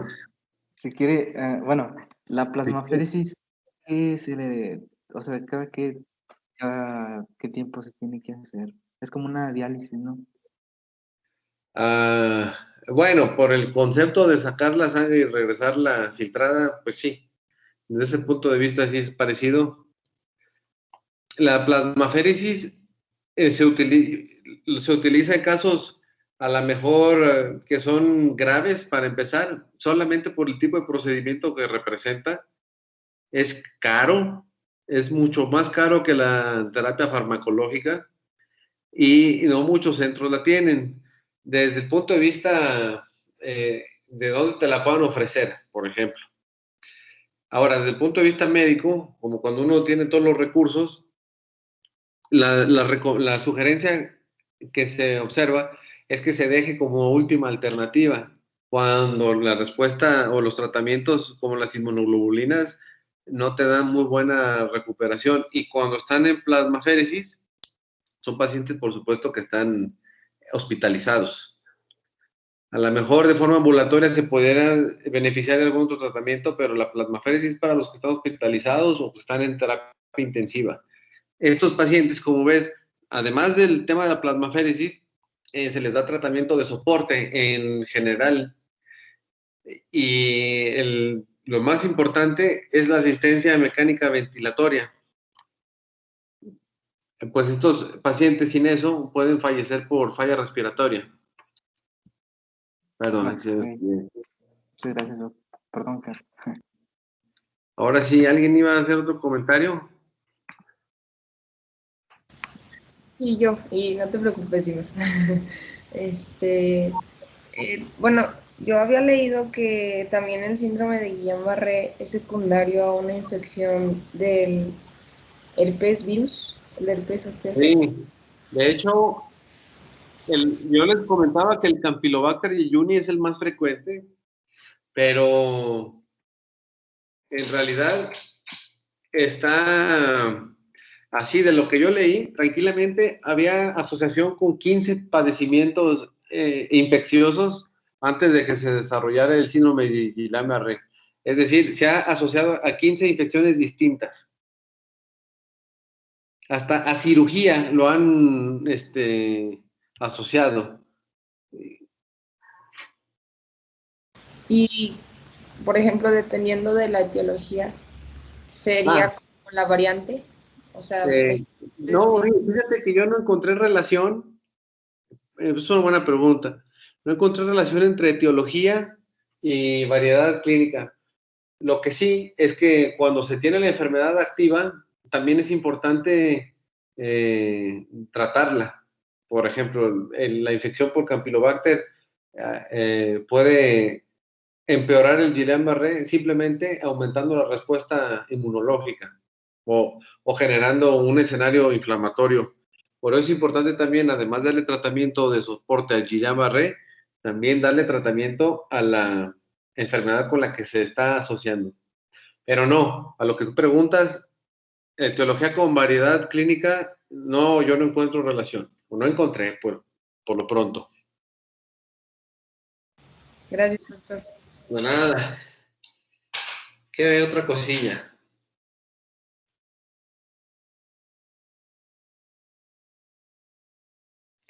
¿Nada más? Bueno, vámonos pues. A ver el otro caso, todavía no terminamos la clase. ¿Esta ya se les queda guardada aquí en su Microsoft Teams o no? Sí. Ah, bueno, porque esta sí yo no la guardé. A ver, femenino de 17 años, no tiene antecedentes. Ok, ya. Últimas 48 horas con opresión de tórax, disnea, dificultad para deambular progresiva. ¿En qué piensan hasta aquí? La opresión de tórax y la disnea, 1000 cosas, ¿no? Pero la dificultad para deambular, no tantas. ¿Qué cree que está afectado? El cerebelo o una vía cerebelosa. Bueno, está bien, de acuerdo. ¿Qué otra cosa puede estar afectada?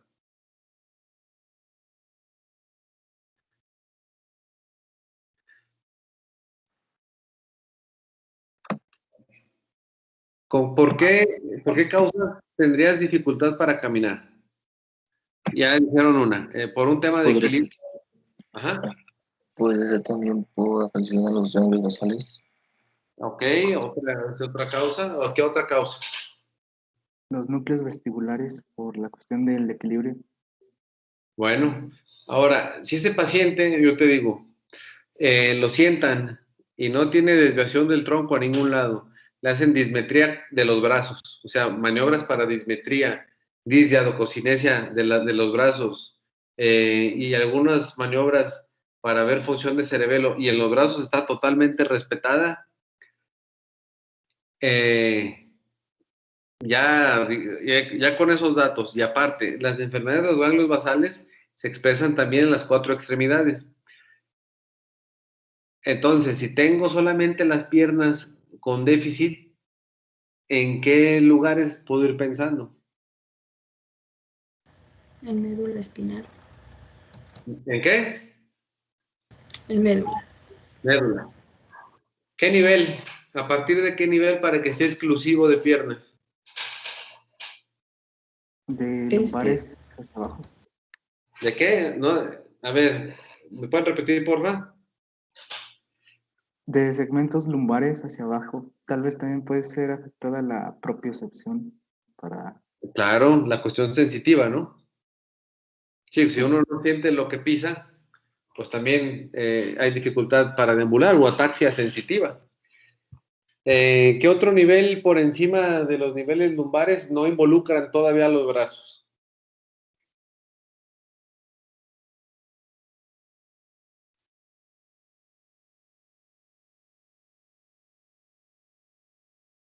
Pues todavía los torácicos. Los torácicos. Entonces tienes muchos segmentos medulares por decir y vamos a ver. Y aquí coincide que hay opresión en tórax. Vamos a ver qué más hay. Exploración neurológica. Disestesias en miembros pélvicos y abdomen. Disestesias son sensaciones anómalas. Arreflexia en miembros pélvicos. Arreflexia, ¿eh? Otra vez la palabra esa que nos hace dudar. Bueno, a mí. Nivel sensitivo T4. Eso uno con una puntita de un instrumento le va tocando la pierna así como a una distancia de 3 centímetros entre un punto y otro. Empiezas en el pie y subes. Eso es la exploración, subes. Y en cuanto el paciente te diga, ya siento normal, ahí le marcas con un plumón y comparas con un modelo de dermatomas, cómo está el nivel y así es como se puede discriminar el nivel sensitivo. ¿Alguien sabe dónde está el nivel sensitivo T4? Así nomás de, ya ustedes ya son anatomistas, neuroanatomistas, A perdón. nivel del pezón. Ok, de acuerdo. Entonces, ahí ya tiene un nivel sensitivo. Eso, el nivel sensitivo es muy valioso en la localización de lesiones de médula. Entonces ya puedes ir pensando en una región torácica. Y como está de ahí para abajo, eso explica la paraparesia, la retención urinaria y la incontinencia fecal, que son niveles sacros. O sea, están mucho más abajo de la lesión, acuérdense. Cuando si uno sospecha de una lesión de médula, la médula no si está lastimada a nivel de T4 y de ahí para abajo la médula no está lastimada, no significa que solamente vaya a manifestar datos de T4. A pesar de que el resto de la médula esté bien, por T4 pasan todas las vías que vienen desde abajo. Por lo tanto, el nivel medular, cuando es una lesión completa, o cuando se comporta como una lesión de toda la extensión de T4, todo lo que pase por ahí para arriba va a estar trastornado. Y de ahí para abajo también. Por eso tenemos síntomas sensitivos que involucran de forma completa de T4 para abajo y la función motriz va alterada también.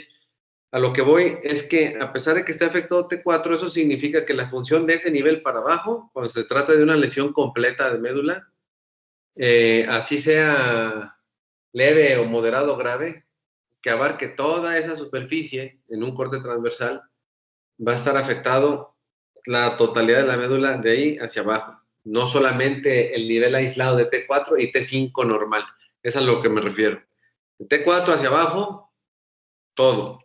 Es leve, moderado, grave, eso ya es otra cosa. Si es un síndrome completo. Y como tenemos la función motriz, la función sensitiva y la función motriz bilateral, función sensitiva bilateral, y además tienes trastornos de esfínteres, estamos hablando de un síndrome medular completo.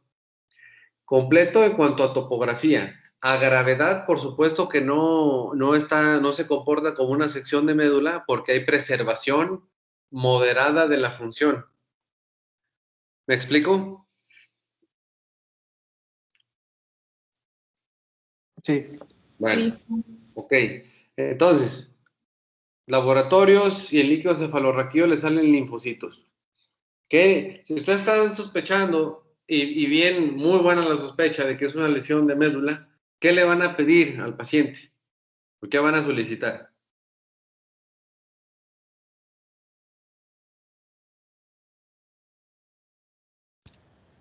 ¿Hacer una resonancia magnética? Sí, exactamente. O sea, tú tienes una sospecha clínica que te está justificando una lesión anatómica muy discreta. O sea, con discreto me refiero a altamente localizable. Tienes que hacer una evaluación anatómica. Totalmente justificada el estudio de resonancia. Y tú la pides contrastada porque estamos viendo temas donde se requiere medio de contraste. O sea, mientras no les falle el riñón y sospechen un trastorno inflamatorio, todos los trastornos inflamatorios van a arrojar medio de contraste porque se pierde la permeabilidad vascular, característico de la inflamación cualquiera. Pidan las contrastadas y encuentran eso sí es del caso. ¿Y qué es lo que ven ahí?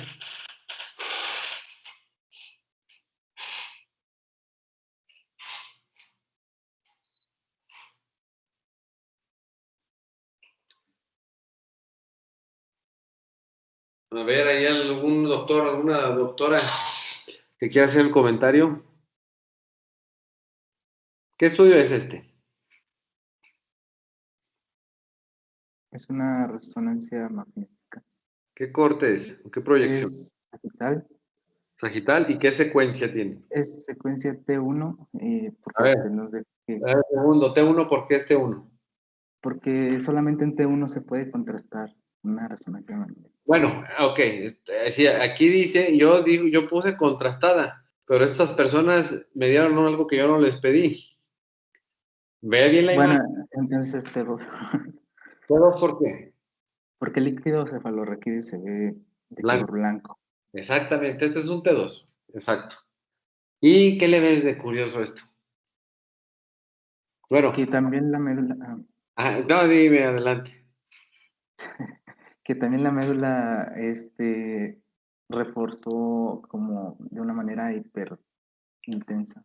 Se comporta de una forma hiperintensa, ¿sí? Sin embargo, no es lo mismo esta imagen que la de aquí afuera. Y sobre todo cuando la comparas con esta parte de acá. Entonces, y otra cosa importante, nosotros tenemos, la médula es como un cordón, pero en dos lugares se ensancha. ¿Tú sabes en qué lugares se ensancha la médula? A nivel torácico y lumbar. A nivel cervical. Cervical, perdón. Sí, sí. ¿Y por qué se ensancha ahí? Por las extremidades, por la inervación de los músculos de las extremidades. Ajá, por los plexos, ¿no? Los Sí. plexos van a inervar eso que tú dices. Y si nosotros comparamos, por ejemplo, así así más o menos sin una reglita, este diámetro contra este inclusive está más ancho, ¿no? Donde debería estar más delgado, está más ancho. Mira, debería estar más o menos así y está ancho. Entonces, está con aumento de volumen esa médula y aparte tiene una hiperintensidad en múltiples segmentos. Y como sintomatológicamente, y no pusieron aquí en la imagen tampoco, si hubieran puesto un corte transversal y la vemos toda pintada de blanco e hinchada, para empezar, como está hinchada la médula, estamos hablando de una mielitis. Mielitis es médula hinchada o inflamada, pues, en pocas palabras. Eso es mielitis. Y si está inflamada de forma completa, le llamamos transversa. Esto es una mielitis transversa. Y volvemos a lo mismo. Metilprednisolona, otra vez. Yo creo que eso no va a tener mayor problema. Hablamos de mielitis transversa, una mielopatía transversa. Y se define como un proceso inflamatorio de la sustancia gris, sustancia blanca. Aquí sí están las dos incluidas. Manifiesta por disfunción aguda, subaguda. Tiene que ser motriz. ¿Por qué tiene que ser? Porque la transversa estás agarrando toda esa superficie en un corte transversal, por supuesto. Entonces te agarra la vía motora, vía sensitiva y vía autonómica también. En este caso fue de múltiples niveles. Como otras autoinmunes, se puede asociar a infecciones o bien puede estar asociada a esclerosis múltiple. De hecho, no lo puse yo, pero también es importante que ustedes lo busquen. Les recomiendo que sí lean un articulito. Hay una enfermedad que que clásicamente se llama enfermedad de Vick, que se le conoce como neuromielitis óptica. Esa es la enfermedad de Vick. Y bueno, esa enfermedad es muy parecida a la esclerosis múltiple. La única diferencia es que solamente van a encontrar lesiones en el nervio óptico y en la médula. Nada más. No encuentran una lesión en el resto del encéfalo. Y tiene un comportamiento un poco distinto. Es así, revísenla ustedes. Por lo pronto, hablando de la mielitis transversa, tiene una base autoinmune totalmente. El cuadro clínico depende del nivel. Si es un nivel muy, muy bajo, pues tienen la fortuna de que se van a respetar el resto. Por frecuencia, lo más común es que sea en el tórax y característicamente el primer síntoma es opresión torácica.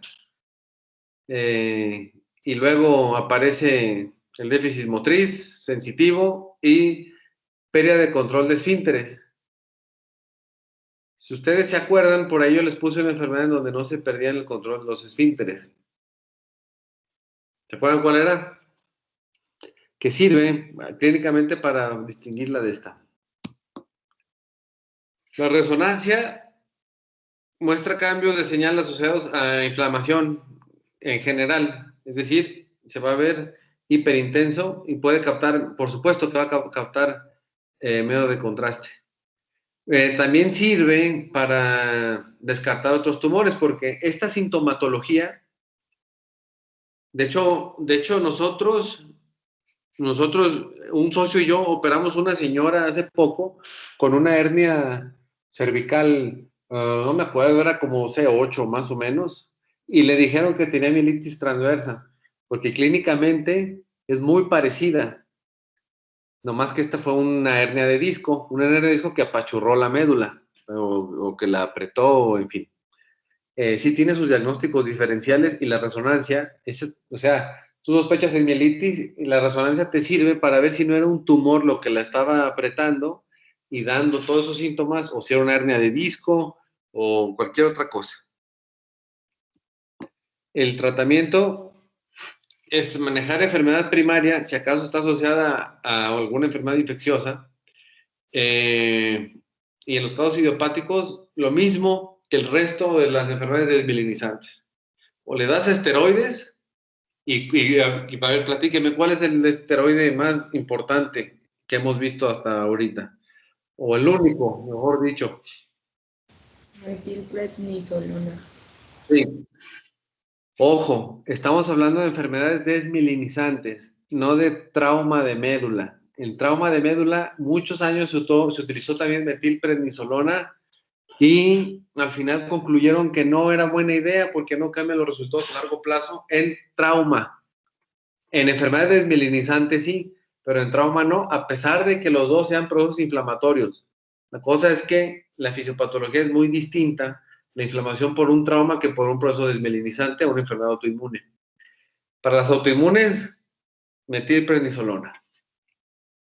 O la plasmaféresis, que también ya sabemos que es un tratamiento bueno, pero no está disponible en la mayoría de los lugares en México. Y el cuadro el algoritmo diagnóstico que ellos recomiendan es este. Ves el cuadro medular agudo, pides resonancia con contraste, y aquí puedes tener tres alternativas: que capte contraste y no tenga ninguna cuestión compresiva, o sea, que no tenga un tumor, una hernia, una vértebra rota comprimiendo la médula, que es común en pacientes mayores de 65 años, las fracturas espontáneas de cuerpos vertebrales con invasión al canal. Si no tiene eso, descartamos mielopatías compresivas. Entonces, si no capta medio de contraste, le hacen una punción de líquido.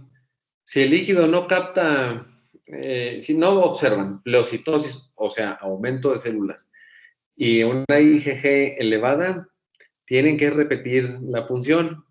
Si esto, en 7 días, si esto vuelve a salir normal, sospechen en una secuela de radiación, postradiación, o sea, por radioterapia, porque la radioterapia es una lesión de sustancia blanca espantosísima. Hay muchos casos, por ejemplo, radioterapia para tumores cerebrales, que los dejan profundamente secuelados a los pacientes. Bueno, entre otros padecimientos. Aquí digamos que lo más relevante es la resonancia y que tengas también un apoyo por líquido cefalorraquídeo que sugiera un proceso inflamatorio. Los criterios, estos son algunos, algunos datos que se pueden sumar y dar el criterio, pues ya bilaterales porque es transverso, porque es un síndrome completo, digamos.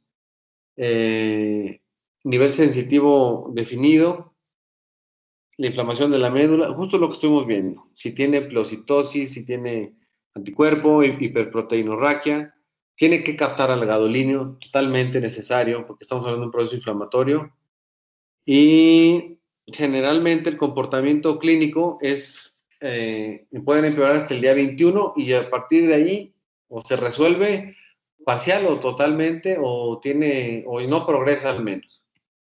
¿Alguna duda? Yo tengo una duda, doctor.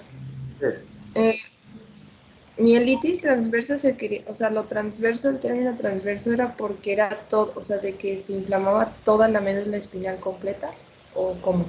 Déjame ver si tengo alguna imagen por aquí. A ver.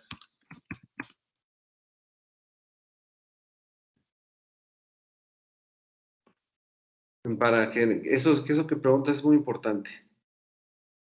¿Están viendo mi pantalla o no? Que estoy sacando unos dibujitos. Sí, doctor, sí se ve. ¿Lo del internet se ve? Sí. Bueno. A ver, mira, vamos a hacer grande esta imagen. Entonces, ¿estás viendo aquí el modelo?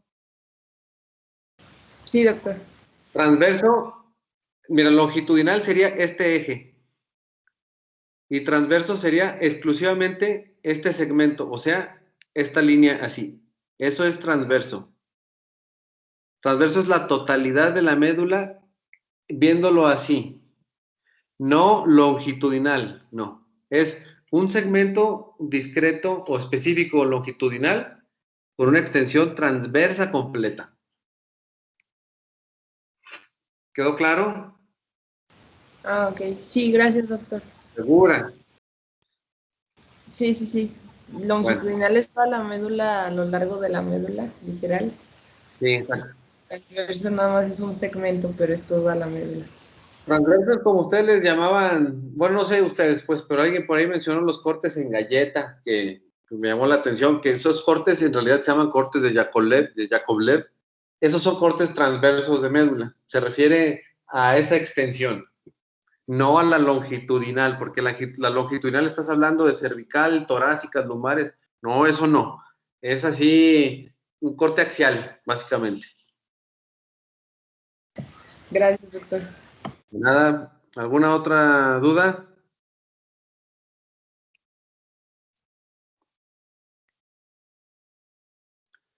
Pues si no hay más dudas, nos vemos el martes.